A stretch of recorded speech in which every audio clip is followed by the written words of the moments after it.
پیارے بھائیوں، السلام علیکم پیارے بھائیوں۔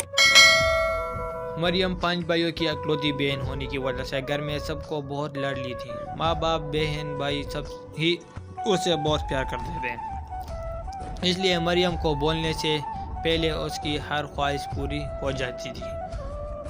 وہ خود کو دنیا کی خوش قسمت ترین لڑکی سمجھتی تھی، جیسے اتنی محبت اور لاڈ کرنے والے بھائی ملے تھے۔ بھائی اپنی بہن سے اتنی محبت کرتے تھے کہ کبھی گھر کا کام کاج بھی نہیں کرنے دیا۔ یہ وجہ تھی کہ مریم نے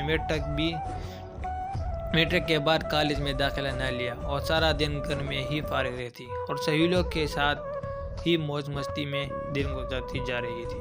وقت گزرتا گیا، بھائیوں کی شادیاں ہو گئی اور کچھ عرصے بعد انہوں نے مریم کی بھی شادی کر دی۔ مریم کو اپنی ازواجی زندگی میں مشکلات تو تھے، مگر وہ اپنی خاوند کے محبت کی وجہ سے خوش تھی کہ اس کی بہت محبت کرنے والا خاوند ملا۔ وقت گزرتا گیا، بھائیوں کی بھی بچے ہوئے گئے، والدین وفات پا گئے، مریم بھی ماں بن گئی چکی تھی، اس لیے اب بھائیوں کی گھر آنا جانا بہت کم ہو گیا۔ سب اپنے اپنے زندگی میں مگن جی رہے تھے۔ مریم بھی اپنی زندگی میں مصروف تھی کیونکہ وہ 3 بچوں کی ماں بن چکی تھی۔ ایک دن اچانک مریم کو خبر ملی کہ اس کی ہنستی مسکراتی زندگی پر قیامت پڑ گئی ہوگی۔ آفس سے آتے ہوئے اس کی خاوند کا ایکسیڈنٹ ہو گیا اور وہ موقع پر ہی جان بحق ہو گیا۔ مریم کے لیے خبر قیامت سے کم نہ تھی۔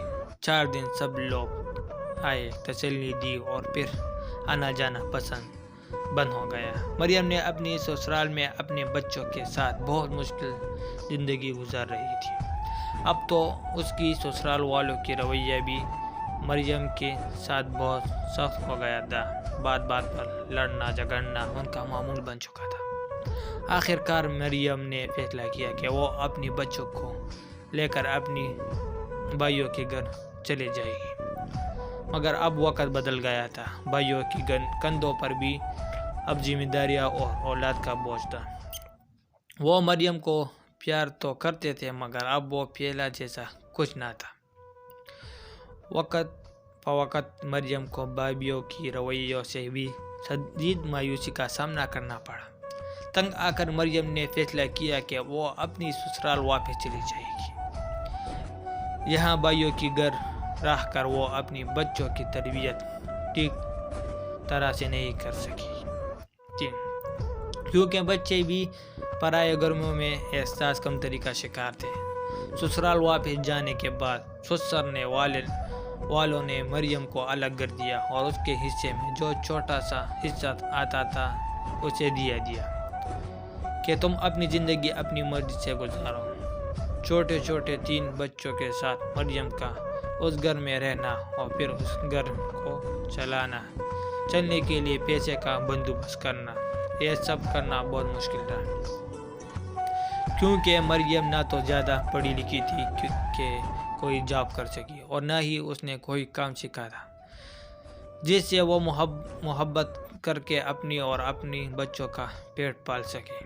اس کے بعد اس کے پاس 2 ہی راستے تھے، یا تو لوگوں سے بھیک مانگ کر، یا پھر آپ سمجھ گئے ہوں گے۔ ٹھیک ہے بھائیوں، ہم میں اکثر لوگوں کو سوچ ہوتی ہے کہ لڑکیوں نے بڑھ کر یا لڑکیوں نے والوں کام سیکھ کر اس نے کیا کرنا ہے۔ یہ ہماری بہنوں سے محبت ہوتی ہے جو ہم سوچتے ہیں کہ ان کو کبھی دکھ تکلیف یا رزق کے لیے کوئی جاب نہ کرنا پڑے، مگر حقیقت کو کبھی نظر انداز نہیں کرنا چاہیے۔ کم از کم ان کو قابل ضرور بننا چاہیے کہ کل کو اگر زندگی میں کوئی مشکل وقت پیش آئے تو وہ اپنی زندگی کی مشکل ترین حالت کا مقابلہ کر سکے، ایک عزت اور بہترین زندگی گزار سکے۔ بھائیو، جس نے میرا چینل سبسکرائب نہیں کیا وہ سبسکرائب کر دے تاکہ میری آنے والی ویڈیو آپ کو بآسانی مل سکے۔ ٹھیک ہے بھائیو، جزاکم اللہ خیر، خوش رہو، کامیاب رہو۔